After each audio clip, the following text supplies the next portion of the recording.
Gênesis, capítulo 30, verso 37. Então tomou Jacó varas verdes de álamo, de aveleira e de castanheiro, e descascou nelas riscas brancas, descobrindo a brancura que nas varas havia. E pôs esta vara que tinha destacado em frente ao rebanho, nos canos e nas pias de água, onde o rebanho vinha beber, e conceberam vindo a beber. E concebia o rebanho diante das varas, e as ovelhas davam crias listradas, salpicadas e malhadas.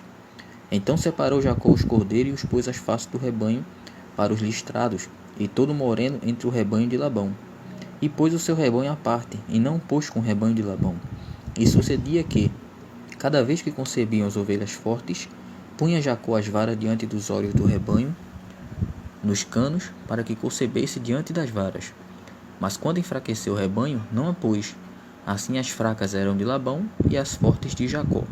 E cresceu o varão em grande maneira, e teve muitos rebanhos, e servos, e servas, e camelos, e jumentas.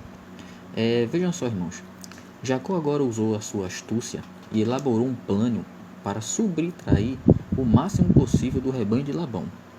Jacó utilizou varas de diferentes espécies de árvores, a saber, álamo, aveleira e castanheira, e colocou na água que o rebanho vinha beber.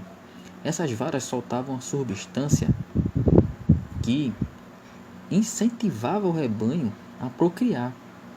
E isso veio a alterar a cor da pelagem do rebanho, das crias que o rebanho dava. Ele deixava os troncos dessas árvores perto das águas, e quando o rebanho olhava para as varas em pé, ele sentia um desejo de reproduzir. Dessa forma, Jacó conseguiu obter crias malhadas, listradas, salpicadas, morenas e de cores anormal. Essa técnica ele deve ter aprendido dentro dos anos de convivência com os povos ao seu redor e ao longo dos anos que ele trabalhou para Labão. Além do mais, Deus também estava com Jacó, na qual o próprio Deus permitiu que Jacó, antes de sair da casa de Labão, ficasse com uma riqueza maior do que o próprio Labão. E essas varas, irmão, em pé diante das águas, também representavam a mão de Deus sobre Jacó e sobre o rebanho de Labão.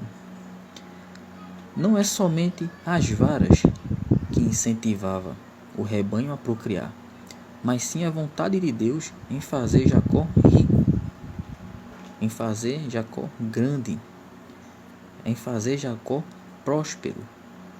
Essas varas de pé também representam Deus diante de tudo aquilo que Jacó ia fazer, diante de tudo aquilo que Jacó colocava a mão.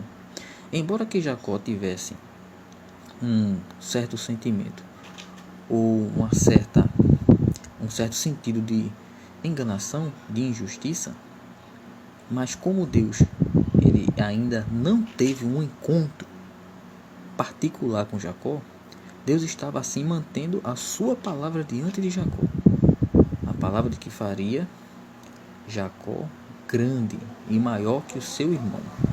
Porém, tem uma estrada todinha para que Jacó viesse a trilhar para alcançar esse galardão. E essa estrada começou a ser trilhada agora.